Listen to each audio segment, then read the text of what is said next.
आज हम बात करेंगे धड़क 2। उसको बनाने वाले और लिखने वाले शाज़िया इकबाल और राहुल बदवेलकर हमारे साथ आज मुखातब हैं। आपको बहुत चेंजेस करने पड़े होंगे स्टोरी में। सुबह में वो आकर के एक दलित लड़की को बालकनी से फेंक रहा है। न्यूज़ में क्या आ रहा है कि लड़का शराब पी के गिर गया। हम तो बिलीव नहीं करते कास्ट में। ये एक जो लाइन बहुत ही कॉमन है, होता हर जगह है। इस फिल्म में सिद्धांत चतुर्वेदी को आपने कास्ट किया और जब मैं देख रहा था तो मुझे बार बार ना सुपर 30 जो मूवी है मुझे वो क्लिक कर रही थी। बहुत कॉन्वर्सेशन हो चुका है सिद्धांत के टैनिंग को लेकर के। अच्छा, इनका इंटेंशन क्या था कि दलित लड़का है इसलिए काला कर दिया। मतलब अभी तो कोई नहीं पूछ रहा ना वॉर 2 का ट्रेलर देख के कि ऋतिक रोशन का फेस ब्रॉन्ज क्यों है। केजरीवाल आता है, क्या है पार्टनर तुम्हारी पॉलिटिक्स? नहीं, वो केजरीवाल जी आई होप वो फिल्म देखे और उन्हें अच्छी भी लगे। ट्रेलर पे ही आई थिंक वो एक किसिंग शॉट था, लेकिन लोगों ने बोला अरे देखो धर्मा की फिल्म में तो किस डाल दिया। और जब गंदगी सफाई की बात हो रही है उस सीन की कहानी बताइए जब उसके ऊपर गटर का पानी फेंकता है। गंदगी साफ करने का काम करते हैं, मरे हुए जानवर को साफ करने का काम करते हैं, टॉयलेट साफ करते हैं। गंदगी से एसोसिएटेड है पूरा कम्युनिटी। बीना जी के किरदार में मुझे समझ में आया कि थप्पड़ का साउंड सुनाई देता है, वहाँ पे स्क्रीन ब्लैंक हो जाती है, उसके बाद बीना जी का चेहरे पे हाथ रखे हुए दिखाई देती हैं। समझ में आता है कि पुलिस वाले ने झापड़ मारा है उसको। कुछ चीज़ें सेंसर बोर्ड की वजह से आई हैं फिल्म में। आजकल ऐसा माहौल हो गया है कि कोई भी ऑफेंड हो रहा है। अनुराग कश्यप ने देखी अपनी मूवी, इंस्टाग्राम पे पोस्ट भी लगाई थी कि CBFC क्यों रोक रहा है। हाँ, रोहित बहुत रोहित नमस्ते, मेरा नाम है सिद्धांत और आप देख रहे हैं ललन टॉप सिनेमा। ये है सिनेमा अड्डा। आज हम बात करेंगे धड़क 2 पे। आप देख चुके होंगे, अगर सिनेमा हॉल में नहीं देखा हो तो देख सकते हैं। 1 अगस्त को रिलीज़ हुई सिद्धांत चतुर्वेदी और तृप्ति डिमरी की मूवी। साल 2018 में एक तमिल मूवी की हिंदी रीमेक है। मूवी का नाम मैं बार बार गलत बोलता हूँ इसलिए मैं पढ़ के बोलूँगा, परियेरम पेरुमल। इस मूवी का वो हिंदी रीमेक है और उसको बनाने वाले और लिखने वाले शाज़िया इकबाल और राहुल बदवेलकर हमारे साथ आज मुखातब हैं। कैसे हैं आप लोग? बहुत अच्छे, थोड़े टायर्ड। कैसे, क्यों? फिल्म के लिए जो भी स्क्रीनिंग्स हो रही हैं, इंटरव्यू हो रहा है, हाँ, तो वी आर ट्रैवलिंग उसके लिए, बट ऑल्सो वेरी एक्साइटेड काफ़ी। हम मैं शो देखने गया था तो मुझे याद है जिस शो में मैं बैठा था तो वो शो तो लगभग पूरा भरा हुआ था। तो हाँ, दिल्ली में नहीं, नोएडा नोएडा। जो शो मैंने देखना गया तो वो शो पूरा भरा हुआ था और अच्छा, मतलब ठीक ठाक लग रहा था कि जेनरी तो काफ़ी आ रही है। और लेकिन इसको लेकर जो सबसे अधिक कॉमन सवाल आपसे पूछा जा रहा हो इस इंटरव्यू की शुरुआत में इससे करूं कि धड़क 2 को लेकर जो सवाल सबसे अधिक पूछा जा रहा हो आप लोगों से, क्या है वो? सबसे कॉमन सवाल कि हिंदी मेन स्ट्रीम सिनेमा में आपने डिसीजन कैसे लिया कास्ट को मुद्दा लेकर के। आई थिंक ये सबसे कॉमन सवाल पूछा गया। आपने हिंदी मेन स्ट्रीम में बना कैसे ली? ये एक बहुत बड़ा सब लोग अचंभित है कि ये बन कैसी गई फिल्म, क्योंकि काफ़ी टाइम से कास्ट कॉन्फ्लिक्ट को एक सेंट्रल मुद्दा रख के कोई फिल्म बनी नहीं है। इनफैक्ट ट्विटर पे तो आई थिंक हम नहीं है ट्विटर पे, मतलब एक्स पे, बट काफ़ी लोग ये कॉन्वर्जेशन कर रहे हैं कि शायद पहली बार ही हिंदी फिल्म में हुआ है जो दलित प्रोटैगनिस्ट है और दलित पॉलिटिक्स को सेंटर स्टेज दे करके एक कहानी गढ़ी गई है। सो थोड़ा ओवरवेलमिंग है हमारे लिए भी ये समझना, बिकॉज हम जब बना रहे थे तो हमें समझ में आ रहा था कि हम जो बोल रहे हैं, एंड ऑफ कोर्स बहुत सारे रोड ब्लॉक्स भी हुए बनाने के टाइम पे, बट इतना अटेंशन मिलेगा, ये कॉन्वर्जेशन शुरू हो जाएगा, ऐसा लगा नहीं। कैसे रोड ब्लॉक्स हुए बनाने के टाइम पे, आप बता रही हैं? बहुत अलग अलग तरीके के होते हैं। हिंदी मेन स्ट्रीम फिल्म का एक लैंग्वेज होता है, ग्रामर होता है, थोड़ी आइडेंटिटी इश्यूज पीछे चली जाती हैं, एंड स्पेशली लास्ट 20-25 साल में तो हमने देखा है कि if it's a love story तो there is a certain class of people जो वो ज़्यादातर उनकी कहानियाँ ज़्यादा बताई जाती है। कम्युनिटी की बात करें, जैसे हमने दलित प्रोटैगनिस्ट रखा है हमारी फिल्म में, तो ये साइडलाइन हो जाता है। तो ये आइडेंटिटी सीधा अपफ्रंट बात नहीं की जाती है इसके बारे में। तो जो मणि रत्नम के फिल्म्स में होता था, श्याम बेनेगल के फिल्म्स में होता था, सईद मिर्ज़ा के फिल्म्स में होता था, तो वो अब थोड़ा साइडलाइन कहीं पे हो गया, तो इसीलिए शायद लोगों के लिए थोड़ा शॉकिंग था। और मेन स्ट्रीम पे शायद उन डायरेक्टर्स ने भी उतना बात नहीं किया है। Even though I would say Mani Ratnam is a very mainstream director, but उनकी फिल्में भी it was not mainstream Hindi film as such. तो इसलिए आई थिंक लोगों को थोड़ा शॉकिंग लग रहा है कि इतना कुछ कैसे बोल गए। सो वो कॉन्वर्जेशन हमारे लिए इंटरेस्टिंग था, बिकॉज हम जब बना रहे थे, आप अपने कैरेक्टर्स और कहानी से इतना इन्वॉल्व रहते हैं, आप ये नहीं सोच के बनाते कि हम एक स्टेटमेंट बना रहे हैं, आप एक इमोशनल पर्सपेक्टिव से बात करने की कोशिश करते हैं. बट कि आइडेंटिटी जो नाम का ये है कि आप कैरेक्टर्स के नाम क्या रखते हैं. मतलब आई थिंक हम लोग जाने जाते थे कि एक ही for a very long period of time एक ही टाइप का नाम आपके सेंट्रल कैरेक्टर्स का होता था, जो कि राहुल या राज, एंड आप उनके सरनेम्स भी देख लेंगे, मल्होत्रा, सिंघानिया. सो कहीं ना कहीं मतलब एक रिप्रेजेंटेशन और एक ना आपके मुख्य किरदार में वो था ही नहीं. नीलेश अहिरवार नाम आता है उसका. जी. तो अहिरवार आप देखेंगे तो शायद हिंदी फिल्म में नहीं मिलेगा आपको. हाँ, नहीं मिलता मेन है स्ट्रीम में जी. तो नहीं मिलेगा. तो इसीलिए डिसीजन लिया था हमने कि करके देखते हैं कि क्या होता है. मतलब जब आपकी बातें सुन रहा हूँ तो मुझे इतना ध्यान आ रहा है कि हिंदी सिनेमा में खासकर कास्ट को लेकर बहुत तो एड्रेस नहीं किया गया, अलग अलग तरीक़ों से भी एड्रेस किया गया. कई कई मूवीज़ में कुछ ऐसे डायलॉग आए, कुछ ऐसे पंचेज आए, कुछ ऐसे मोड़ आए जहाँ पे ये दिखाता है कि यार ये कास्ट का डिफरेंस है यहाँ पर, और इसको डायरेक्टर दिखाना चाह रहा है. क्लास के डिफरेंस से बहुत सारी मूवीज़ बनी, और बहुत लैंडमार्क सिनेमा भी बना और बहुत चलताऊ सिनेमा भी बना. इस मूवी को जब मैं देख रहा था तो एक, और मैंने जो तमिल मूवी है 2018 वाली, वो भी मैंने देखी. तो दोनों मूवी की शुरुआत में एक अंतर आपको दिखता है कि धड़क 2 जब शुरुआत होती है तो धड़क 2 की शुरुआत एकदम अलग किस्म से हो रही है, ठीक है. और तमिल मूवी जो ओरिजिनल मूवी है उसकी शुरुआत उसी कुत्ते वाले सीन से हो रही है कि जो आपकी मूवी में फ्लैशबैक की तरह आ रहा है. और वो फिल्म ओपनिंग क्रेडिट्स में है, वहाँ पे खुलते ही सीन है, वो एक छोटे से पोखरे में, पोखरा मतलब पानी का छोटा सा पॉन्ड, तो पोखरे में वो नहा रहे हैं और कुत्ता है, वो हंटिंग डॉग्स है वहाँ पे. यहाँ पर कोई प्यारा दोस्त कुत्ता जैसा नहीं है, वो देयर हंटिंग डॉग्स. उनकी बॉडी वैसे, ब्रीड वैसी है, पेट अंदर, सीना बाहर कुत्तों का है, तो वो समझ में आ रहा है. तो आपको बहुत चेंजेस करने पड़े होंगे स्टोरी में. एक्चुअली जब हम पहले ही रिसर्च कर रहे थे, बात कर रहे थे, हमने डिसाइड तो किया था हार्टलैंड में फिल्म सेट करेंगे. भोपाल में हमने शूट करने का हमने एक्चुअली डिसीजन लिया था, और इंटीरियर में जाके शूट करने का, बट बहुत सारी लिमिटेशन होती है, यू नो, कहाँ पे इक्विपमेंट मिले नहीं मिले. तो हमें लगा Bhopal is a good area to shoot. And also Bhopal में हमने फिल्म भी बेस की. बहुत पहले ही हमें समझ में आ रहा था, जब जैसे हम भीमनगर में जहाँ हमने शूटिंग की है वहीं पे हम अम्बेडकराइट कम्युनिटी है उनसे बात की, और अपने लोगों से, अपने दोस्तों से, अर्बन लोगों से, उनसे भी बात करनी शुरू की. हमने दोनों साइड से रिसर्च शुरू किया, तो ये पता चला कि एटलीस्ट अर्बन लोग बोलते नहीं यार अब तो हमारे यहाँ नहीं होता ये सब, यू नो, ये सब एक तो या पुराने ज़माने की बात है, हाँ, और ये सब गाँव में होता है, हमारे यहाँ नहीं होता है. देन वी रियलाइज़ कि एक डिस्टेंस है, यू नो. तो ये हमें बहुत ही एक ऐसा नहीं था कि हम सिर्फ अलग करने के लिए अलग करना चाह रहे थे, बट हमें रियलाइज़ हुआ कि ये चीज़ ना कि शहरों में तो नहीं होता है. तो इसलिए हमने शहर में सेट नहीं किया कि धर्मा प्रोडक्शन की फिल्म है, तो that was not the intention. वो हमारा थॉट ही नहीं था. हमने सोचा कि अगर if we change the location of the film, geography अगर आप बदलें, गाँव से लेके शहर पे लेके आए, और लोगों को रियलाइज़ करें कि जो ये बोलते हैं ना कि शहरों में नहीं होता है, तो उनको ये रियलाइज़ करें कि तुम्हारे साथ नहीं हो रहा, तो इसका मतलब ये नहीं है कि नहीं होता है. तो इसलिए हमने वो चेंज किया. तो of course from Tamil Nadu to now central India, Bhopal, hunting dogs का कोई कल्चरल रेफरेंस नहीं है हमारी फिल्म में, क्योंकि वो जब हमने देखा तो जैसे हमारा कुत्ता जो है इंडी है, you know, it's a stray dog, एकदम देसी कुत्ता जो होता है. देसी कुत्ता है. तो हमने, बिकॉज एक अर्बन स्लम में फिल्म सेट थी, भोपाल के एक स्लम में, और जहाँ सेट थी हमने वहीं शूट किया जाके, तो हम हंटिंग डॉग्स नहीं दिखा सकते थे. तो हमारे लिए ये रेफरेंस पॉइंट था. कल्चरली भी गलत हो जाता, वो एक टेक्निकली भी गलत हो जाता कि हम हंटिंग डॉग्स यहाँ क्या कर रहे हैं. एग्जैक्टली. क्योंकि हमने मेन्यू भी चेंज किया है, वर्ल्ड चेंज कर दिया है पूरा फिल्म का, वो हम सीधे सीधे शहर में लेके आ गए हैं. बट किसी ने आई थिंक एक रिव्यू में लिखा था, अच्छा वो ओरिजिनल तमिल फिल्म में काला कुत्ता है, इन्होंने, यू नो, छोटा सा सफ़ेद कुत्ता. बट हम रियलिस्टिकली जहाँ पे फिल्म सेट थी, जहाँ रूटेड थी, वहाँ पे हमने रेफरेंस पॉइंट ढूंढा. ऑल्सो उस सीन को जैसे मारी ने यूज़ किया है, एक टर्म है स्क्रीन राइटिंग में, गोस्ट ऑफ द पास्ट.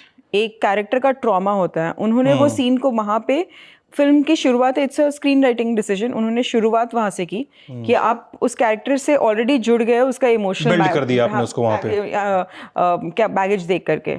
हमने किलर के कैरेक्टर से शुरुआत की, क्योंकि हम फिल्म को सेटअप कर रहे हैं. सो हमारा डिसीजन था कि this is normal in this world कि कोई एक दलित लड़के को आके उठा के फेंक देता है डे लाइट में, मतलब रात में भी हमने नहीं किया. वी टुक अ डिसीजन कि सुबह में वो आकर के एक दलित लड़के को बालकनी से फेंक रहा है. न्यूज़ में क्या आ रहा है कि लड़का शराब पी के गिर गया. This is the normal world in our film. ये दुनिया में होता है. और उसके बाद नीलेश, उसके बाद के सीन में नीलेश अपने दोस्तों से बोल भी रहा है कि अरे यार ऐसा थोड़े होता है. एग्जैक्टली, बिकॉज वो कैरेक्टर सेटअप है. रिलक्टेंट मतलब वो एपॉलिटिकल है, वो इस समय पढ़ना ही नहीं चाहता. तो उससे हमने क्या किया, वर्ल्ड भी सेटअप किया और उसका कैरेक्टर भी सेटअप किया. एंड जब उसको क्लासरूम से बाहर फेंका जाता है, उसका कनेक्शन विधि से बताने के लिए वो अपना ट्रॉमा शेयर करता है उससे कि ये मेरे कुत्ते के साथ हुआ था.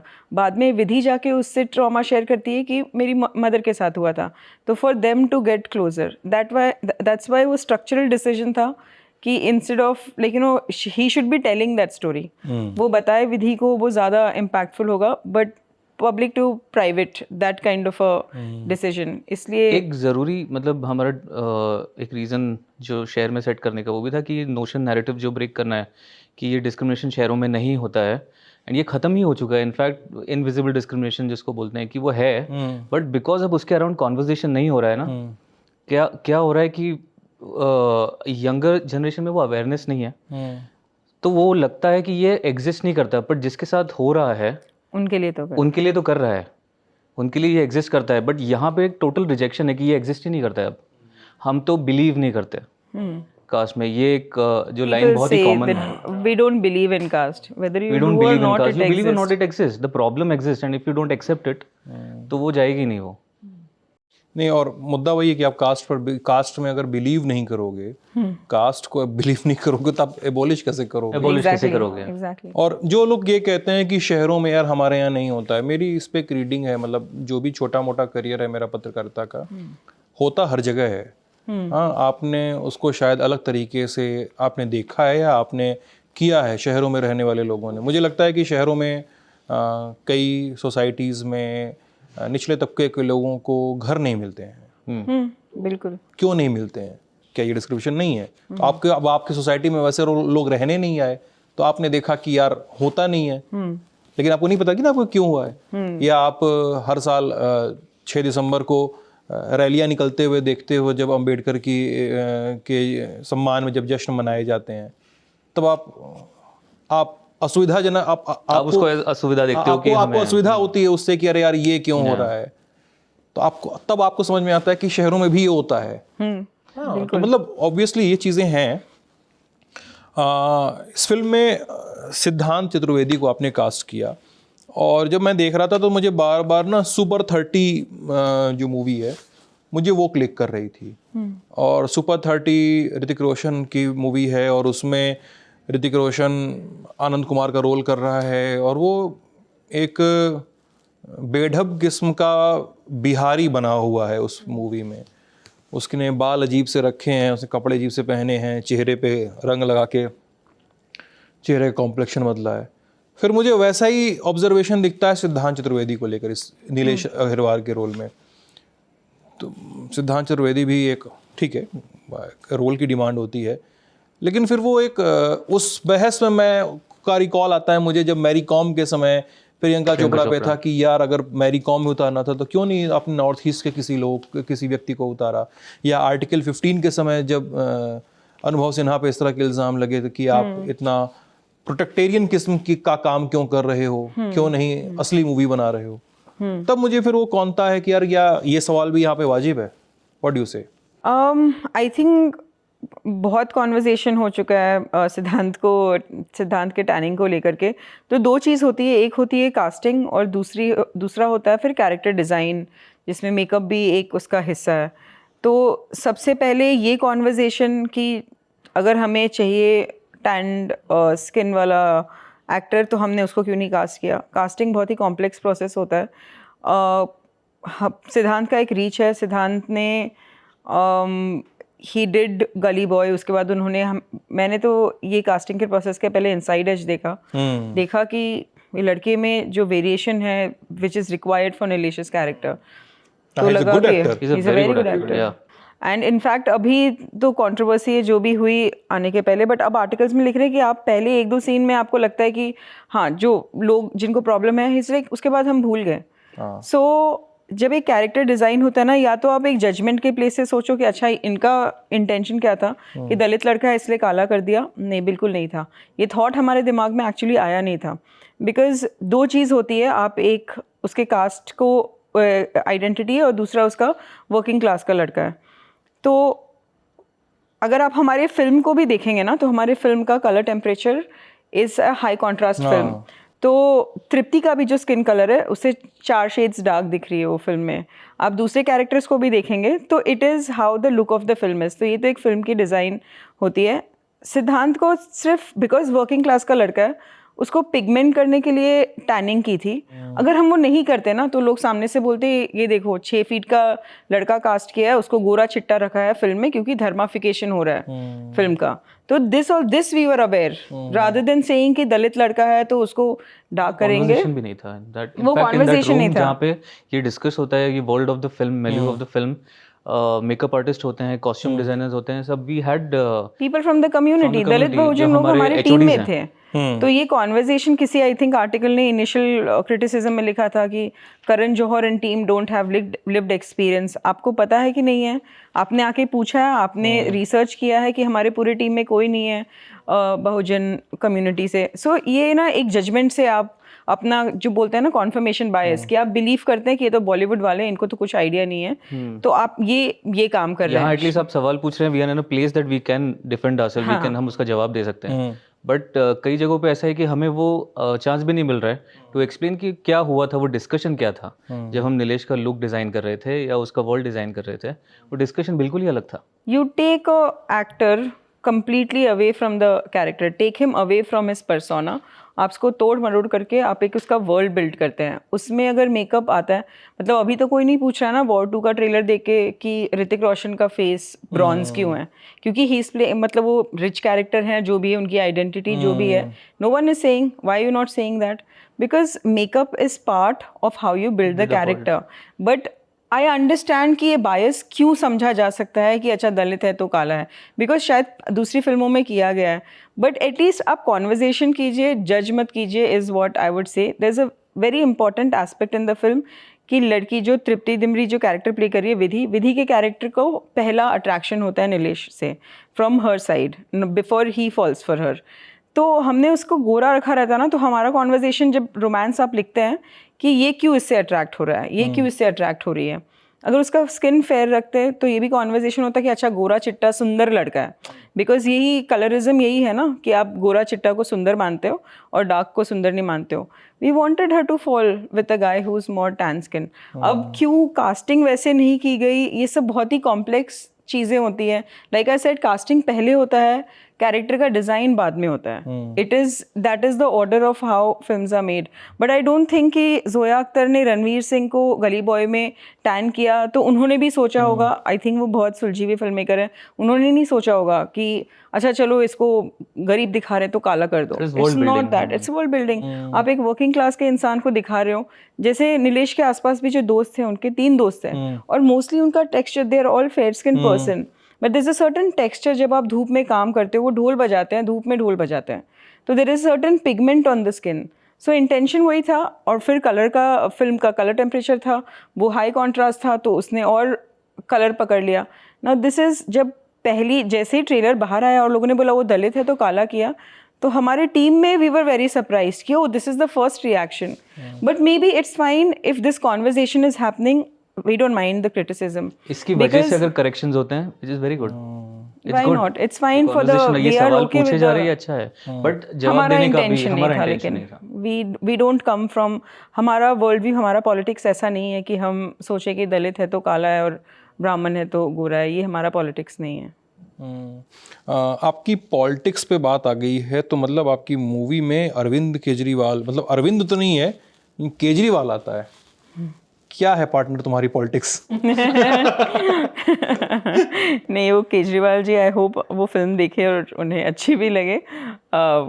आई like his work, what he has done. He has done some very important work.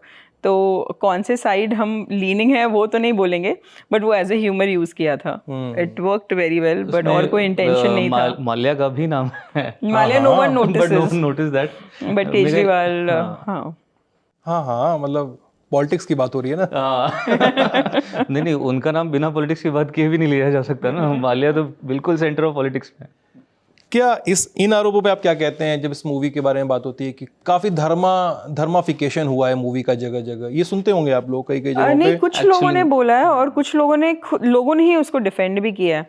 जैसे मैं आपको एक एग्जांपल दूंगी. प्रियंका ने मुझसे, वो मिड डे में काम करती हैं, शी लव द फिल्म. वो जब मुझे इंटरव्यू कर रही थी, उन्होंने तभी फिल्म देखी थी and she was so excited and she was like कि आई एम सो ग्लैड कि ऐसी फिल्म बन रही है अब बॉलीवुड में जो लैंडमार्क कुछ करेगा और दूसरे डायरेक्टर्स के लिए भी it will open doors for other people. तो उन्होंने बोला and then she said I have just one thing कि कुछ जगह ना सेटअप्स और ये सब थोड़े सैनिटाइज लग रहे हैं.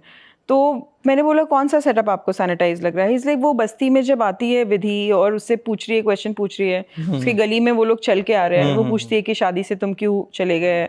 एंड इज लाइक वो ना थोड़ी बस्ती आपने बहुत साफ सुथरी चकाचक दिखाई है. तो आई सेड हमने भीमनगर में शूट किया है, वी हैव लिटरली, वो साफ बस्ती है, वो वैसी है. हमने इनफैक्ट पेंट भी नहीं किया, हमने कुछ नहीं किया. ऑनेस्टली इस छोटी बजट की फिल्म है, हम अफोर्ड भी नहीं कर पाते कुछ सेटअप करना. तो हमने उधर जाके जय भीम के 2 फ्लैग्स लगाए हैं सिर्फ. कितना बजट था इस मूवी का? I mean I don't know कि पीएनए और ये सब में कितना हुआ, बट रफली 22-25 उतना ही होगा. अच्छा. बट हमने रिपोर्ट्स कुछ पढ़े कि 60 करोड़ है.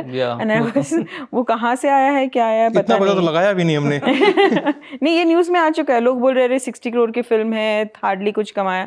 हमारा प्रॉफिट तो मतलब स्ट्रीमिंग पार्टनर, सैटेलाइट और ये सब से ऑलरेडी रिकवर भी हो चुका है. तो नहीं, बट ये भी अगर हम जहाँ शूट कर रहे हैं, अब हम रियल लोकेशंस पे शूट कर रहे हैं, हम भीमनगर में शूट कर रहे हैं और वो साफ है, तो हम क्यों ना दिखाए वो साफ है. हाँ, उसको क्यों फिर वो भी है ना गलत नोशन को सर्व करना कि नहीं बस्ती है तो फिर वो बस्ती गंदी है तो रहेगी. उसे गंदी दिखाओ आप, वो भी तो उसको गलत है. तो ये जैसे मैंने बोला ना, कॉन्फर्मेशन बायस है. तो मुझे ऐसा लगता है कि धर्मा की तरफ एक थोड़ा लोगों का ये है कि ये चीज़ तो धर्माफिकेशन हुई होगी. तो जब मैंने बस्ती देखी थी भीमनगर की भोपाल में, तो मैं बॉम्बे से आती हूँ, I have raised in Bombay, तो आई ग्रू अप इन बॉम्बे. तो यहाँ पे अगर आप जाओ चौल में या बस्ती में तो बिल्कुल भी साफ़ नहीं रहते हैं.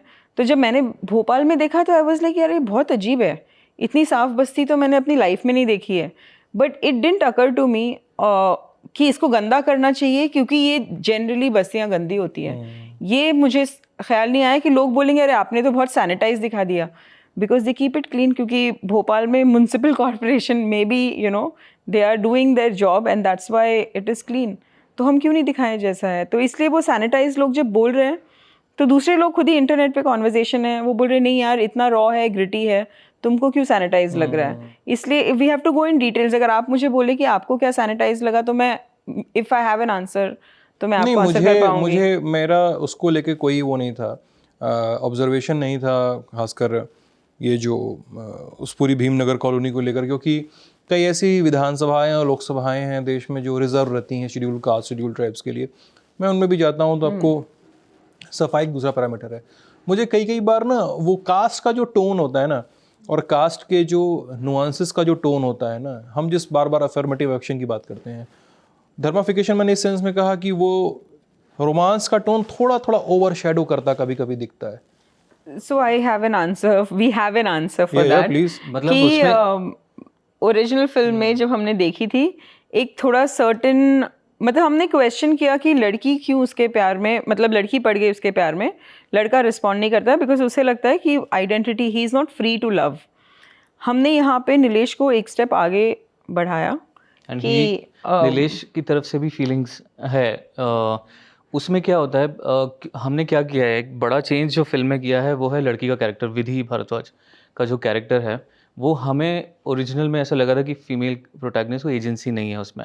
And what we wanted to do was कि इसको इस कैरेक्टर को नीलेश की लाइफ में और इन्वॉल्व करते हैं ताकि उसके थ्रू इसका जो कैरेक्टर जर्नी है, इसका जो आर्क है, वो विधि को भी एक आर्क मिलेगा. विधि का कमिंग ऑफ एज होगा, वो इन्वॉल्व होगी, उस वजह से वो इन्फॉर्म्ड होगी. सो उस वजह से हमने लव स्टोरी को थोड़ा एनहेंस किया कि नीलेश की तरफ से भी फीलिंग्स आएंगी तो ये और कॉम्प्लेक्स हो जाएगी लड़ाई. It's not just fight for themselves, it's fighting for each other also now.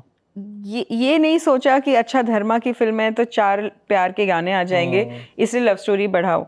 अगर जैसे एग्जाम्पल कि अगर नीलेश उसके लिए ज़रा भी फीलिंग्स नहीं होती, वो ऐसे दोस्त समझता है उसको, शादी में जाता है, उसका भाई मिसअंडरस्टैंड करता है, उसको पीटता है और फादर आके बोलते हैं देखो बेटा तुम बराबर नहीं हो और तुम मेरी बेटी से बात मत करो.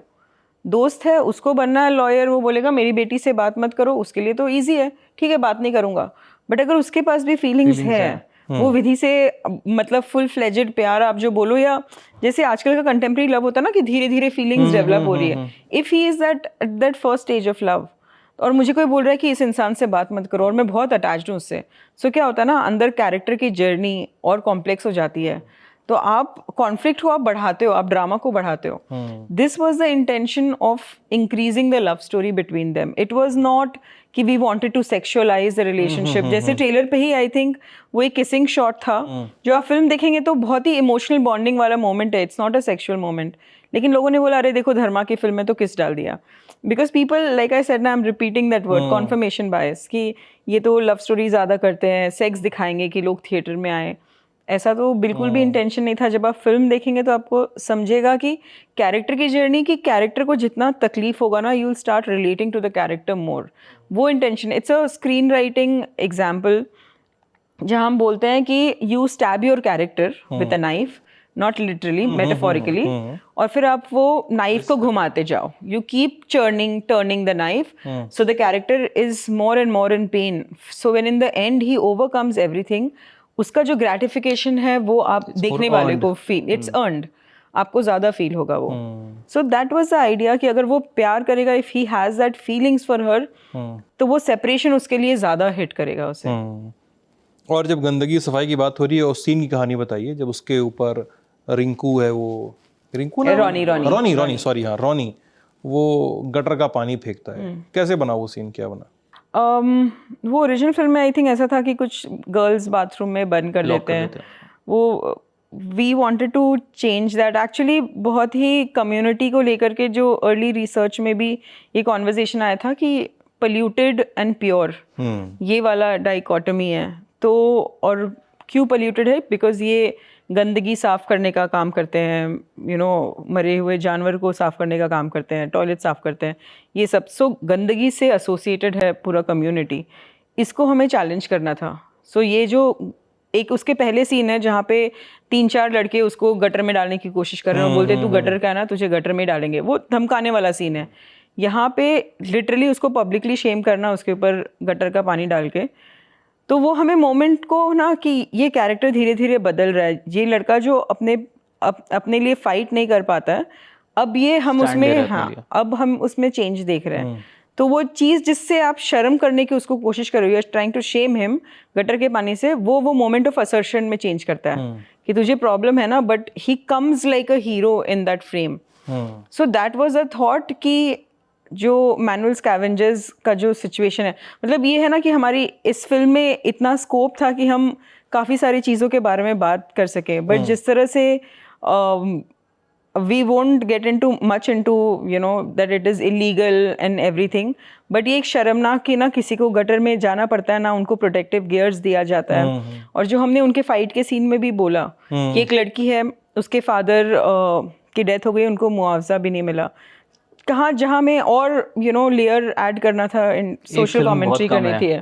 एक फिल्म बहुत कम है इन सब चीज़ों के बारे में. एग्जैक्टली. तो हमें वो मोमेंट ऑफ असर्शन बना देना था कि ठीक है तूने मेरे पे गटर का पानी डाला ना, he comes in that moment कि I am changing, that character is going through a shift, we change it into that moment. तो मैं टेक्निकल पॉइंट ऑफ व्यू से बात कर रहा हूँ केवल कि वो फेंका क्या था, क्या था एक्चुअली?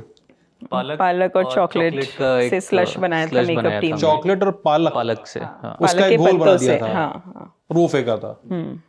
ओके. और सिद्धांत चतुर्वेदी को जब रोल्स ये सुनाया पहली बार तो क्या रिएक्शन था उसका जब नरेशन किया? हाँ. ये पर्टिकुलर सीन नहीं, उसके रोल का नरेशन जब था. ही वाज मतलब जब यही है कि जब उनको नरेशन दिया हमने, उन्होंने आधा घंटे के बाद फिल्म को हाँ बोल दिया. उनको समझ में आया कि ये role what it can do for him, and I think उन्होंने फिनोमिनल काम किया है, वो जस्टिफाई भी किया है उन्होंने जिस तरह से. But he was with in, generally आप नरेट करते हो तो एक्टर्स 3-4 दिन तो मिनिमम लेते हैं वापस आने के लिए, हाँ. बट उन्होंने इमीडिएटली आधे घंटे में करण को कॉल किया और उन्होंने बोला कि उनको काम करना है. और ये जब सचदेवा जी का जो रोल है, उनके नरेशन में क्या हुआ था? वो बहुत लंबा स्ट्रगल था उनको ढूंढने के लिए, बिकॉज बहुत सारे नेम आए थे. द थिंग इज वो एज एन एक्टर इतना अट्रैक्टिव कैरेक्टर है, कोई भी एक्टर डिलाइट है ये कैरेक्टर. आई रिमेम्बर कि हम कुछ लड़कियों को मतलब यू नो एक्ट्रेसेस को विधि के कैरेक्टर के लिए जब बोल रहे थे, वो नरेशन के एंड में बोल रहे थे हम शंकर प्ले कर सकते हैं क्या, because as an actor it is you have so much to do ना. पूरा आप एक एक नुआंस देख लीजिए जैसे. तो हमने बहुत लोगों का नाम मतलब we had thought about a lot of people. Initially हमने सोचा था सैफ अली खान, मतलब लंगड़ा त्यागी सैफ अली खान, वैसा कुछ हो सकता है. अभिषेक बच्चन, नवाजुद्दीन, बहुत सारे नाम आए थे. तो शूट के एक हफ्ते पहले सौरभ का नाम आया. वो उनकी फिल्म रिलीज हुई थी करीना कपूर वाली, कौन सी है वो, जाने जा. तो वो 10 दिन पहले, हम अभी तक शंकर की कास्टिंग हुई नहीं थी, नेटफ्लिक्स पे फिल्म आई थी जाने जा, तो उसमें आधा घंटा कुछ देखा वो. एंड मैंने राहुल को कॉल किया. उनका इतना स्क्रीन टाइम नहीं था, बट उसमें जो वो प्रेजेंस अपना उसमें दिखा के चले गए उतने छोटे से टाइम पे. मैं कहा यार ये मतलब you have to be. Suddenly हमको स्ट्राइक हुआ कि हमने सौरभ के बारे में क्यों नहीं सोचा. फिर मुकेश को कॉल किया. काम कर चुके थे सेक्रेट गेम्स में, हम पहले कर चुके थे, मन मर्जिया में कर चुके थे.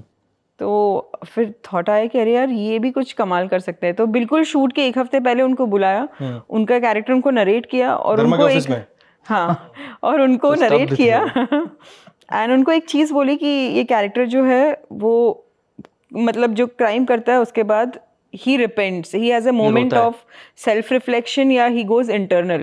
उन्होंने वो सुन के हाँ बोल दिया immediately.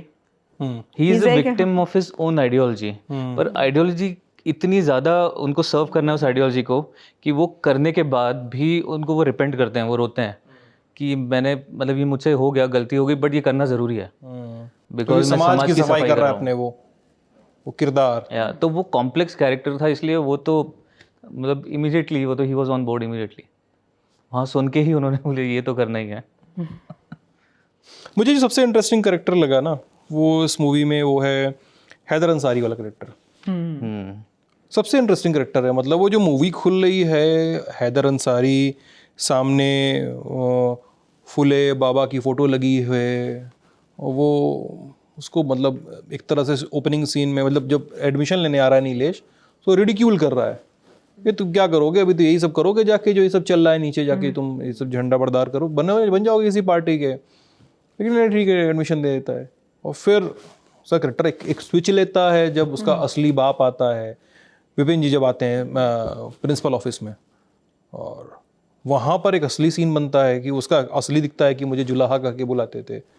वो कैरेक्टर बड़ा इंटरेस्टिंग, मतलब मेरे लिए इस मूवी का जो हासिल है वो हैदर अंसारी नाम का किरदार है आपका. बहुत बढ़िया. और चूंकि शुरुआत में लगता है कि यार उस नाम के साथ एक आइडेंटिटी जुड़ी है किरदार की, वो मुस्लिम है, ठीक है, सामने बाबा साहब की सावित्रीबाई फुले की, ज्योतिबा फुले की फोटो लगी हुई है, और आपको समझ में आ रहा है कि ये आदमी इतना कॉन्ट्रडिक्टरी बात क्यों कर रहा है, ये आदमी इतना सिस्टम का आदमी क्यों दिख रहा है, ये आदमी इतना जनप्रिय क्यों नहीं दिख रहा है. क्योंकि ये तो उस समीकरण में बैठता है कि यार इसको दलितों के साथ होना चाहिए, इसको आदिवासियों के साथ होना चाहिए, इसको अल्पसंख्यकों के साथ होना चाहिए.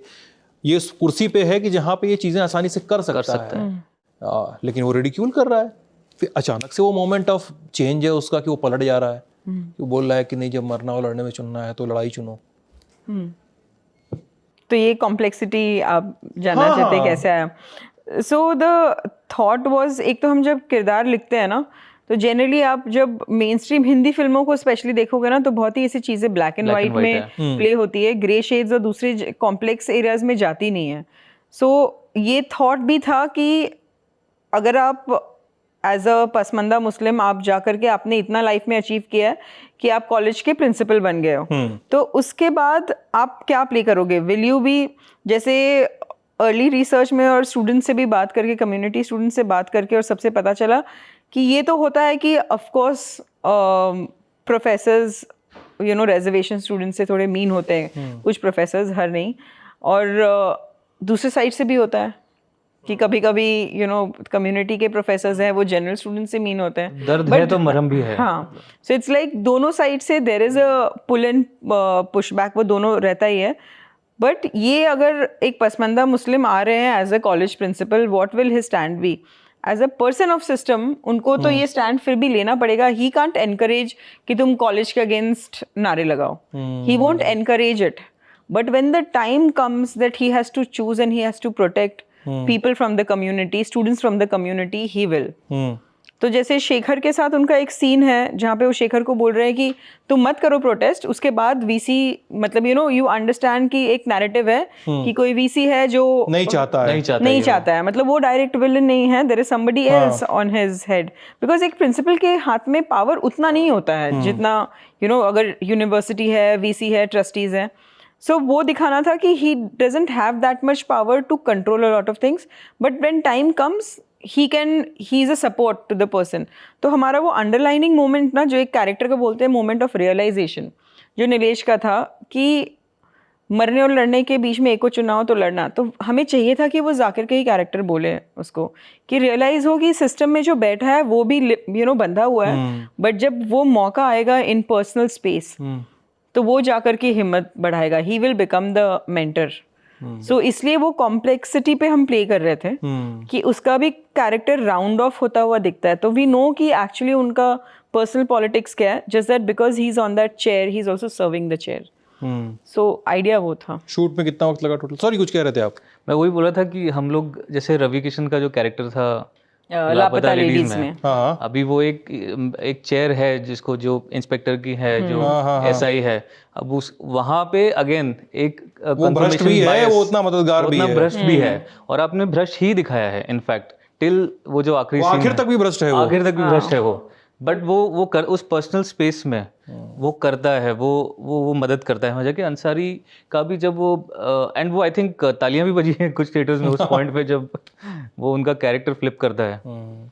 तो बाकी तो you make the character rich like that, आप ना उसको लेयर्स दे देते हो। कोई इतना ब्लैक एंड व्हाइट होता ही नहीं है, इंसान नहीं होते, कॉम्प्लेक्सिटीज होती है, और अगर आप जितनी ये कॉम्प्लेक्सिटीज ऐड करोगे कैरेक्टर में उतना रिच होता जाएगा, उतना मजा आता है उस कैरेक्टर को देखने में, और उतना वो कंट्रीब्यूट कर पाता है कहानी में, और उतना वो कॉन्वर्सेशन, जैसे आपने हमें पूछा इसके बारे में, it leads to conversation, it leads to that kind of depth character में कि आप उसके बारे में सोचोगे, उसके बारे में बात करोगे, विच नाउ अभी हमें रिलीज के बाद पता चल रहा है कि सिद्धांत और तृप्ति के कैरेक्टर के बाद लोग जाकिर हुसैन और विपिन शर्मा के कैरेक्टर के बारे में बात कर रहे हैं।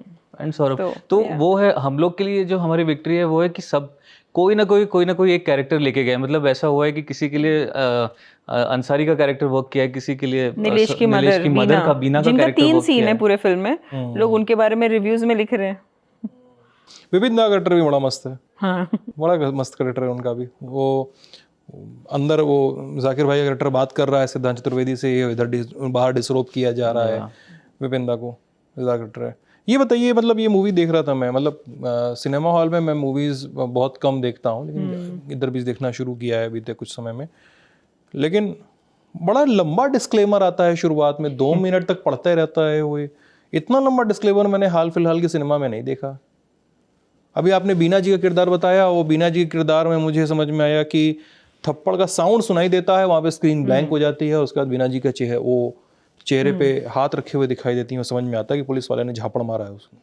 हाँ, कुछ चीज़ें सेंसर बोर्ड की वजह से आई हैं फिल्म में, बट हमने डिस्क्लेमर भी, लंबा डिस्क्लेमर भी, हाँ, तो लिस्ट है मेरे पास एक मैं पढ़ देता हूँ दर्शकों के लिए, बात हो ही गई है। आप पूरा पढ़ने वाले हैं? 3000 साल पुराना बैकलॉग 70 साल में क्लियर नहीं हो सकता, इसको किया गया। इतने सालों का बैकलॉग सिर्फ 70 सालों में नहीं क्लियर हो सकता। नीलेश, ये कलम देख रहे हो, राज कर रहे हैं, इसको बदल के ये छोटा सा ढक्कन पूरी कलम का थोड़ा सा हिस्सा है और बाकी के हैं। ये थोड़ा हाफ इन्फॉर्मेशन है आई थिंक। एक डॉक्यूमेंट होता है जो हमारी प्रोडक्शन की तरफ से जाता है सेंसर बोर्ड में। आई थिंक किसी के हाथ में वो डॉक्यूमेंट लग गया था, तो उन्होंने सही आदमी के हाथ में लगा है वो, जिसके हाथ में भी लगा है तो वो बिकॉज ऑफ दैट वो इन्फॉर्मेशन, तो वो थोड़ा आधा अधूरा इन्फॉर्मेशन है। मैं आपको एक चीज़ बोलूँगी कि क्योंकि हमारी भी ऐसे पहली फिल्म है और थोड़ा एक्सपीरियंस अजीब होता है कि अच्छा ये प्रोसेस है कि अब सर्टिफिकेशन के लिए जाएगा, दे विल से कि ये, तो वो भी किसी ना किसी प्रेशर में है।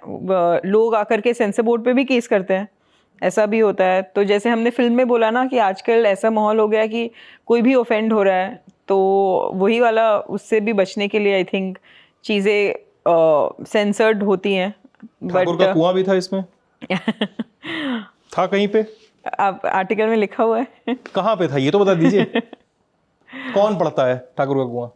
जो पोएम है अभी फिल्म में उसके कल हमारा है, रिप्लेसमेंट, उसकी कल जगह हमारा के पहले था। ठाकुर का कुआं, जो दीवार पे लिखा हुआ। हाँ, बट मतलब हमारा कोई नुकसान हुआ नहीं, हमने क्योंकि तो हमारा ये मोमेंट मैं आपको बोलना चाहती हूँ कि और एनहांस हो गया। कल हमारा जो शैलेंद्र की लिखी हुई कविता है, और इनफैक्ट वो उस मोमेंट को जहाँ शेखर अपना मतलब वो क्या बोलते हैं, अब बोल सकते हैं आप ना, ये बीती। तो ये बोल सकते हैं एक्चुअली, क्योंकि अब फिल्म तो बाहर आ गई है। आप वो जो सुसाइड करते हैं वो, एंड वो मोमेंट ऐसा है हमारे लिए, हमने जब लिखा था वो ये था कि yes it is the lowest point, वो उस कैरेक्टर का, नीलेश के लिए शायद वो लोएस्ट पॉइंट है, बट वो एक होप दे के जाता है उसको, वो एक कैटलिस्ट प्ले करता है कि यहाँ से ये बदलेगा, यहाँ से ये उठेगा, और वो होप बड़ी ज़रूरी थी। और वो इस आज अपना हो ना हो कल हमारा है, हाँ इस poem ने हमें इमोशनली दिया। सीन बेटर हो गया।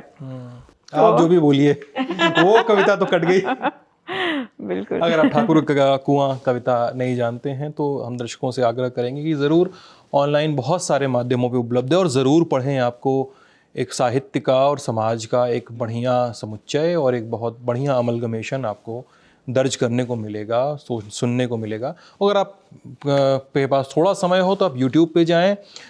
अभिनेता इरफान ने कार्यक्रम में इसका पाठ किया था, आप वो भी पढ़ सकते हैं। बहुत बेहतरीन, बहुत बेहतरीन। और उनके उपन्यास भी वो बहुत अच्छे हैं, जो उन्होंने मुर्दहिया और सब।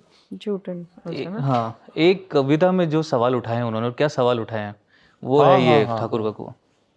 एक्चुअली कविता के एंड में वो बोलते हैं फिर हमारा क्या, गांव शहर देश। तो जो हमारा सेंट्रल थीम था कि हम बोलना चाह रहे थे कि शहरों में भी होता है, वो कविता के एंड में बोला जाता है, पूछा जाता है कि हम कहाँ के हैं, हम कहाँ बिलोंग करते हैं इस देश में। शूट में कितना वक्त लगा इस पूरे प्रोजेक्ट के? भोपाल में हमने कुछ 42 डेज शूट किया और 9 दिन और बॉम्बे में। मतलब 2 महीने के आसपास मोटा माटी। हाँ, रफली। एग्जॉस्टिव? भोपाल वाला बहुत ही एग्जॉस्टिव शूट था। मतलब मैंने डिसाइड किया कि अगली फिल्म में एक पूरा स्केड्यूल एक साथ शूट नहीं करना चाहिए, क्योंकि 3-4 दिन तो आपको और एक्टर्स को और सबको ना फिल्म की टोन समझने में लग जाता है। आप पेपर में ये सब आप अपनी दुनिया बनाते हो, बट वो बोलते हैं ना सस्पेंशन ऑफ डिसबिलीफ। आप when it comes to reality, जब आप सेट पे जाते हो, पर्दों को देखते हो, कोई क्लासरूम है तो बेंच का कलर देखोगे, देन दीवारों का कलर, कहाँ से क्या लाइट आ रही है, तो आपका वर्ल्ड फॉर्म होना शुरू होता है। उसमें फिर आपके जो एक्टर्स हैं उनको टाइम लगता है अपने आप को ढूंढने के लिए किरदार में। तो 3-4 दिन तो ऐसे ही निकल जाते हैं। तो मुझे लगा कि यार पहला शेड्यूल ना हमेशा 10-15 दिन का होना चाहिए, सब थोड़ा एक सेटल हो जाए। हमने पूरी की पूरी फिल्म एक साथ शेड्यूल कर दी थी, क्योंकि लाइक आई सेड छोटी बजट की फिल्म थी और आउटडोर जा रहे थे। आउटडोर में अलग खर्चे होते हैं, में सब कुछ कर जाते हाँ, हैं। सब, हाँ, तो वो बहुत इसके सीन्स भी शूट करना मतलब आसान नहीं था। हाँ, बहुत इंटेंस सीन्स थे। कौन से कुछ एक सीन्स बताइए जो सबसे कठिन हो? I think father assault emotionally बहुत डिफिकल्ट था सबके लिए सेट पे, क्योंकि एक तो विपिन इज 60 years old, वो एंड ऐसा सीन शूट करना कि जहाँ पे उनके कपड़े निकाले जा रहे हैं और रोनी जो प्ले कर रहे हैं साद बिलग्रामी, तो वो साद इन पर्सन ना बहुत ही सॉफ्ट स्वीट बंदे हैं। तो जैसे ही एक टेक हुआ वो आकर के मतलब एक टेक हुआ, दो टेक हुआ, वो साइड में जाके चुप हो गया। और हमारा ना हमेशा आउटडोर शूट करते हैं ना, तो जैसे ये सीन एक्सटीरियर में शूट हुआ है, भोपाल में ठंड का टाइम था और सनलाइट बहुत जल्दी जाती है, 4:30 बजे तक चली जाती है, तो वो अलग प्रेशर होता है। यहाँ पे साथ कोने में जाके रोने लगे। तो मैंने बोला क्या हुआ, what? He is like ma'am मुझे ना मतलब ये मेरे फादर के उम्र के है, मैं क्या कर रहा हूँ, I am not that person. और वो एकदम, and then I had to pull him back because हमारे पास सिर्फ 1 घंटा शूट करना था ऐसे। और बहुत अजीब लग रहा था बिकॉज ये सीन लिखने के टाइम पे आप महीनों तक इतने ड्राफ्ट्स लिखते हैं सब कुछ, और आपको ऑन शूट 2-2.5 घंटे मिल रहे हैं शूट करने के लिए। तो मैंने बोला साद, आई अंडरस्टैंड, हम लोग साथ में बैठ के आफ्टर द शूट हम साथ में बैठ के रो लेंगे, बिकॉज इमोशनली उसके लिए बहुत डॉन्टिंग हो रहा था। There were people on the set who were getting very emotional about it. तो आपको समझ में आ जाता है कुछ तो सही हो रहा है जब लोग ऑन द सेट वो सेम इमोशन फील करते हैं। तो साथ को बोला कि शूट तो करना पड़ेगा, तो then you bring the actor to the character, कि तुम्हारा कैरेक्टर है, it's not you as a person. सो ये सब चीज़ें उसके लिए बहुत डिफ़िकल्ट हुई। फिर वो हमारे लिए भी it becomes very daunting. Then एक सीन था जहाँ पे मेरे लिए personally it became very difficult, was the Vidhi का scene when she comes to बस्ती to fight, but also the suicide scene, because suicide scene में you are literally seeing the body hanging. तो वो इवन प्रियांक जिन्होंने शेखर का कैरेक्टर प्ले किया, he came and he became very quiet. He is like, it's like seeing yourself die. तो as an actor उनके लिए बहुत मुश्किल हो रहा था, क्योंकि हार्नेस पहना के उनको लटकाया था, बॉडी डबल भी यूज़ की थी बट उनको भी लटकाया था एक पॉइंट पे। तो वो एकदम इमोशनल हो गए कि वो अपना डेथ इमेजिन करने लगे। सो उसके वजह से सिद्धांत, ऑफ कोर्स सिद्धांत भी he is going and holding the body and crying. तो इतना आप रियलिटी और फिक्शन का जोन ना बहुत मिल जाता है। तो एंड लाइक आई सेड कि जब आप एक्टिंग कर रहे होते हैं ना, तो आपके दिमाग को नहीं पता आप एक्टिंग कर रहे हो। इफ़ यू आर क्राइंग, अगर आप रो रहे हैं कि आपकी मदर की डेथ हुई है, आपको वो बिलीव करना पड़ेगा आपकी मदर की डेथ हुई है। तो वो एक्टर्स को अपने आप को सेपरेट करना बहुत मुश्किल हो जाता है।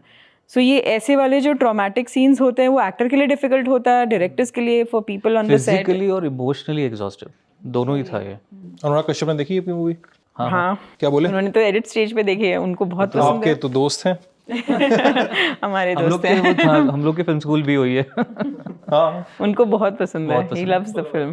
क्योंकि उन्होंने ट्वीट, इंस्टाग्राम पे पोस्ट भी लगाई थी कि सीबीएफसी क्यों रोक रहा है। हाँ, 6 महीने उन्होंने तो हमारे लिए champion, he is a champion for a film, for us, both of us. He is also emotionally connected to us. तो उन्हें ऐसे लगा कि यार क्यों ये इनके लिए इतने सारे रोड ब्लॉक्स क्यों हो रहे हैं, ये सोच करके उन्होंने as a friend he went, he posted about it. Film देख के क्या बोले? उनको बहुत पसंद आई, रोए थे उन्हें बहुत रोए थे। बहुत रोए थे वो। अच्छा, काफी रोए, उनको देख के मतलब हम रोए। उनको देख के हम रोए। आप मूलतः बिहार से हैं ना? हाँ, पेरेंट्स हैं, मैं भी आई वाज बोर्न देयर। अच्छा, आप? बट मैं भोपाल से। भोपाल से। अच्छा, आपके लिए तो थोड़ा सा आसान होगा मनूवर करना, थोड़ा आसान, 5 पैसा। ना बिल्कुल, मतलब मेरे लिए ये था कि मैं इस फिल्म का राइटर भी था, एसोसिएट डायरेक्टर, लोकेशन मैनेजर। यहाँ पे भी कर सकते हैं, यहाँ पे भी कर सकते हैं। हाँ, आप बताइए, बिहार में किसकी सरकार बनने वाली इस साल? सबसे जरूरी सवाल अब पूछा आपने। ऑन दैट नोट ये इंटरव्यू यहाँ खत्म करते हैं। आप दोनों का बहुत बहुत शुक्रिया, आप ललन टॉक में आए। फिल्म आप देख सकते हैं, अपनी राय कमेंट सेक्शन में बताइएगा, अपना ख्याल जरूर रखिएगा। बहुत बहुत शुक्रिया।